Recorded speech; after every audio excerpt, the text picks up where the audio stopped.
Hello, I'm the Nostalgia Critic guy. Remember it so you don't have to. And welcome to another rendition of Old vs. New.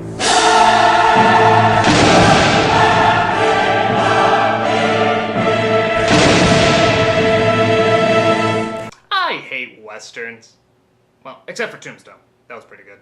Oh, and Unforgiven, that's not bad. Oh, also The Good, the Bad, and the Ugly. That was pretty awesome. Oh, dude, The Searchers, now that's a classic. But luckily, this film has nothing to do— Fucking Maverick, man, that was a funny movie. Okay, there's a lot of good westerns out there, but nevertheless, this review has nothing to do with western— Fuck a monkey! Yep, it's True Grit, the film that launched a dozen Oscars. Twice. This timeless tale of a girl seeking the help of a one-eyed cowboy won audiences over in the late 1960s. But then all of a sudden, the Coen brothers came along and made what many considered to be a damn good remake. And of course, we all loved it. Why? Because it's the dude playing a cowboy! How fucking awesome is that? The dude abides. But which film holds up the best over time? Which one is stronger, more poignant, and, for lack of a better word, grittier? Well, in this rendition of Old vs. New, we're gonna look at True Grit. Or, as I like to call it, how many Big Lebowski jokes can I make in one review?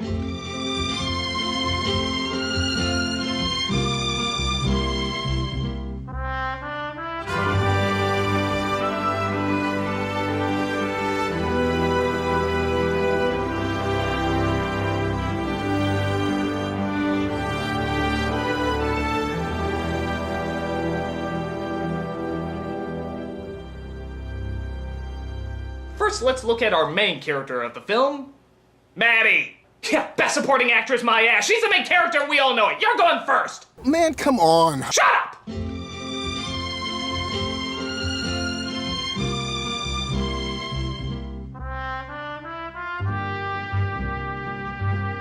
Something you're gonna hear me say a lot in this review is they're both really good. And both these performances are no exception. But they are different. The original was played by Kim Darby. She offers a determination and a great need to overcome her fears to get justice for the death of her father. When we locate Cheney, we can jump him in the same way, hit him on the head with sticks and knock him insensible. In the remake, it's Haley Steinfeld. She's also determined as hell, but maybe to an extreme level. I mean, really extreme. When Cheney is taken, he's coming back to Fort Smith to hang. I am to get Tom Cheney, and if you are not game, I will find somebody who is. I'm afraid nothing is going to be done about Cheney except I do it. Jesus. To the point where she doesn't even seem human. She's like an unstoppable vengeance machine. Not go back, not without Cheney, dead or alive. So this creates an interesting split. You have one performance that's determined, but also realistic, and even slightly frightened by the danger she's going to get into. His name is Tom Cheney. He's a whiskey drinker like you. Led to killing in the end. Now, if you'll just answer the marshal's questions, he'll help you. And then you have the almost crazily obsessed little girl version of the Terminator. If I killed him, I would not be now in this fix. My revolver misfired. Which one is better?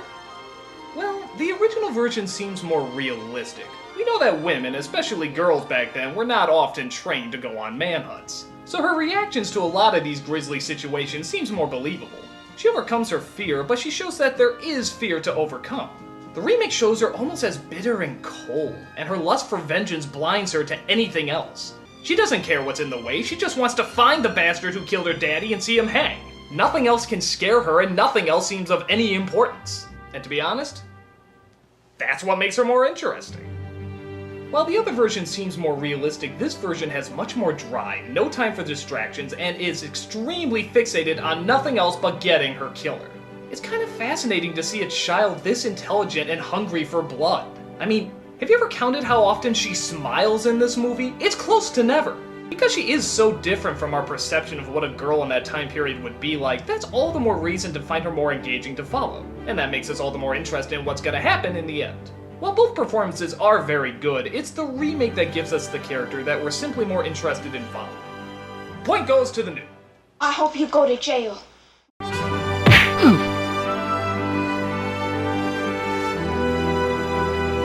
And now we go from cowgirl to cowboy. Who's better, the Duke or the dude?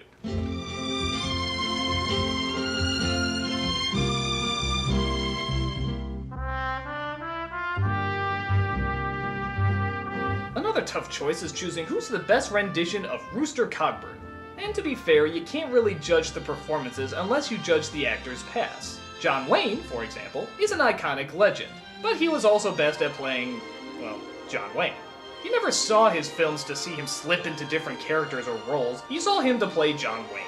He did it well. He did it very well. Nobody could play John Wayne like John Wayne. First night out, you'd be calling, Mama, Mama. Crying.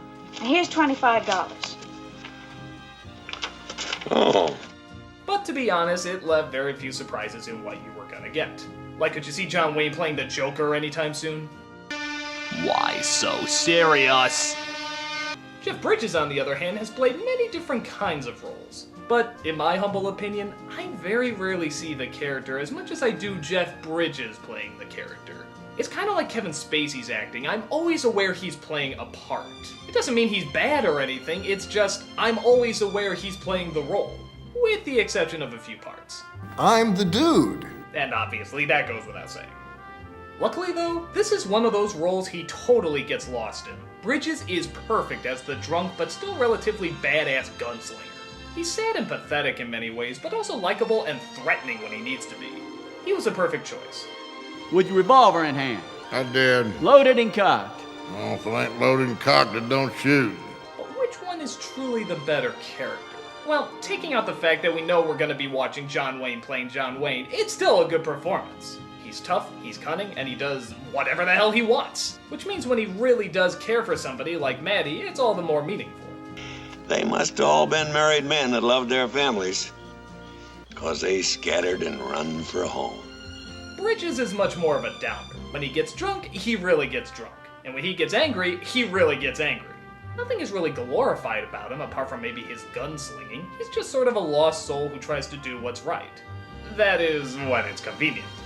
I don't believe in fairy tales or sermons or stories about money, baby sister, but thanks for the cigarette. But again, that's what makes him so interesting. His character is so confident in his abilities, yet so hate-filled when it comes to his life. He constantly abuses himself and cares little about his actions. Again, that's what makes his conviction to Maddie's case more engaging. But at the same time, he flip-flops, like anyone who's insecure or drinks as much as he does. Take the girl.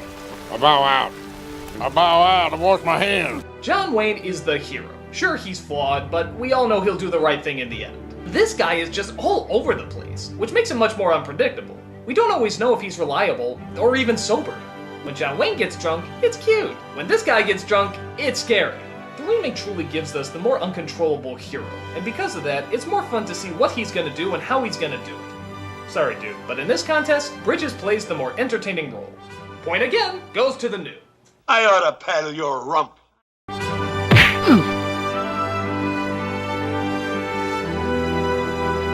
Well, what good is a rip-roaring adventure if you don't have a bunch of little doggies? Good God, did I really write that? Oh, God, I hate Westerns. This is Best Supporting Cast.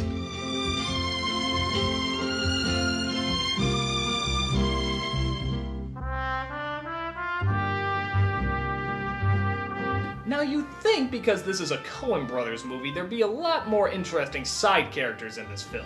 Hell, their movies practically star the side characters. But the original has some good ones as well. For example, we do see the relationship, though brief, between Maddie and her father, and he seems like a nice enough guy to go and be avenged. In the remake, you don't even see her father. He just shows up DOA. Characters like the banker are great in both movies, as they both give deservingly over-the-top performances. I would not pay $325 for Winged Pegasus. I wouldn't pay that for Winged Pegasus. But of course, the big focus is on LeBouf. LeBouf? LeBouf? Shia LaBeouf? I don't know. The other cowboy. The original is played by Glenn Campbell, while the remake is played by Matt Damon. Now, Campbell looks like he belongs in a cowboy movie. He looks naive, but nevertheless has some idea about how to take care of himself. Look at that big, dumb grin. How can you not like this guy? And you, dear lady, I find a sweet distraction, as I suppose most men do. Will you excuse us? While he does have his tough moments, his chipper attitude shows he's clearly in over his head. In the remake, on the other hand, Damon plays it a little different. He's in over his head too, but not in the same way. He's very by the book, and I get the feeling that he wants to be taken seriously. He wants to be the heroic leader, but he is nevertheless out of place. Well, why did you not catch him in Pine Bluff, Arkansas or Monroe, Louisiana? He is a crafty one. I thought him slow-witted myself. That was his act. It was a good one. Both are very effective and serve the story great. However, many argue that Matt Damon didn't belong in this movie, that he didn't look like the traditional cowboy character. But oddly enough, I think that works to the film's advantage. In many ways, he shouldn't be there, and when he takes off, it actually seems very fitting and in character. And I think that because someone like Matt Damon is playing him, that comes across much stronger. Again, kind of a tough call, but I think I'm gonna go with the remake. Why? Because it has the bear guy in it! I mean, who was that? Where did he come from? What's his story? We'll never know, and by God, it's killing us trying to find out! I have taken his teeth. I will entertain an offer for the rest of him. Far out. That guy was awesome! Point goes to the new. I love the bear guy. I'm of a mind to give you 5 or 6 good licks with my belt.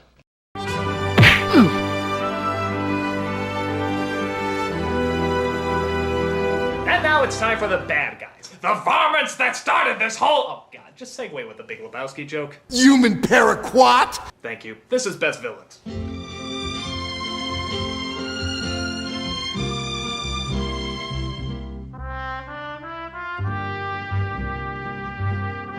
Now, something that I love in both of these movies is that the killer that Maddie is going after is not a mastermind. He's not a diabolical genius, he's not charismatic, he's not even very smart. He's just some idiot drunk. And you know what? That's actually kind of refreshing. Let's face it, a lot of killings in the Old West happened because, well, there were a lot of idiot drunks. And they had guns. And if anything, he's actually following the more charismatic, smarter villain. That makes the story seem much more real and unlike traditional westerns. One is played by Jeff Corey. I know you, little Matty, the bookkeeper. And the other is played by Josh Brolin. I don't think you're gonna do it. What do you think now? Now I'm shot by a child. Again, both are good, but I think Corey's is a little bit more pathetic. I feel like the more low the character is, the more in vain the murder is, which again makes for a different but much stronger story. But if we're gonna look at him, we might as well look at the leader too. This is Ned Pepper, played in the remake by Barry Pepper. Quelle coincidence! And in the original by Robert Duvall. I never busted a cap on a woman or nobody much under 16, but it's enough that you know I'll do what I have to do. Even though Barry Pepper does a really good job as the leader and seems totally legit, well, he's going up against Robert fucking Duvall. I'm sorry, that's a really hard act to follow. This guy, much like the bear guy, you really want to know more about. Something about the way he speaks and holds himself, just a man's presence. I'm happy he done what he done, but he should have kept his head and looked out for himself. Goes for your good friend Rooster. Like, this was the main villain from a different movie, but somehow got roped into this one. Like, this guy really wanted no part with these people. Like, he had much bigger stories he was involved with, but then somehow got mixed up in this bullshit that one of his henchmen started. Again, that sort of adds to the shit happens effect of these movies. It's great. It's absolutely great. So, let's give credit where credit's due. The original really did have the better villains. Sorry guys, you did good too, just not as good. Point goes to the old. Must think over my position and how I may improve it.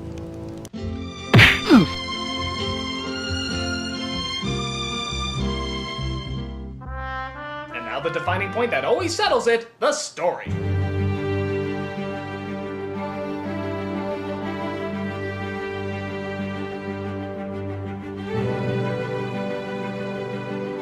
What fascinates me about this film and its remake is how different they are, and yet how almost identical they are.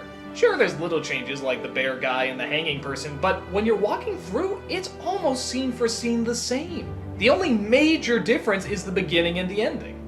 In the original opening, we see Maddie interact with her father, but in the remake, he's already dead. And the ending, well, we'll get to that in a minute. The other core difference really is in style and tone. The original is a basic revenge story where good wins in the end and justice has its way. In the remake, it's much more dark and empty. Maddie is obsessed from the beginning with getting her man. That's the focus of this version, the obsession. In the original, she gets her revenge and everything seems great. She's happy her dad's avenged, John Wayne gives a little smile, and he rides off to more adventure. Just like most John Wayne movies. In the remake, it's not so simple. Maddie loses her arm from the snake bite, which, by the way, I feel really sorry for the snake in the original. Look at this thing! Somebody call fucking PETA! Well, anyway, Maddie loses her arm, Rooster leaves after dropping her off to safety, keeping in character, and she doesn't ever see him again. We cut to years later when she grows up bitter and cold. finding that her revenge is actually filled very little. She only finds out later where and when Rooster died, and even then, it's not so heroic. She visits his grave, walks away, and that's it. There is no grand ending, no riding on the horse, no cowboy music playing. It sucks all the romance out of it and shows the emptiness that such an obsession will ultimately get you. It's not a happy ending, I guess, but it's not a sad ending either, I guess. It's just very, very hollow.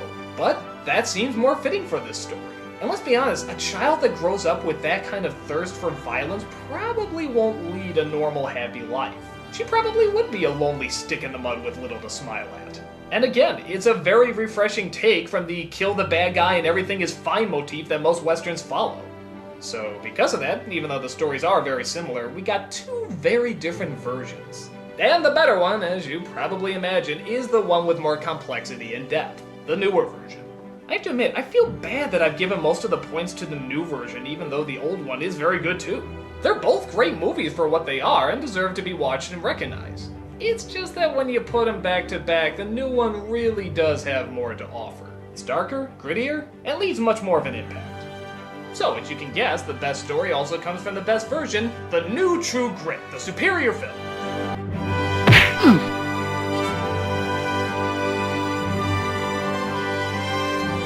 So, thank you all for watching. I hope you had a good time, and, well, if there's anything I know how to do, it's how to end a Western.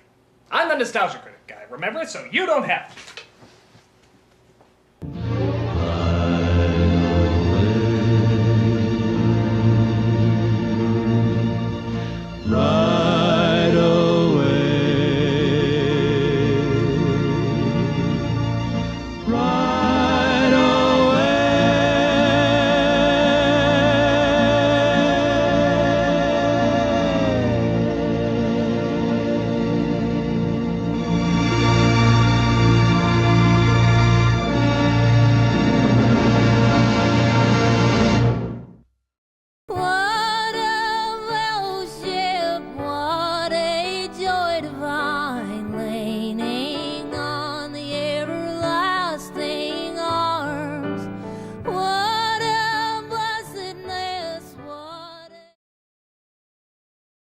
Now, I have taken his teeth.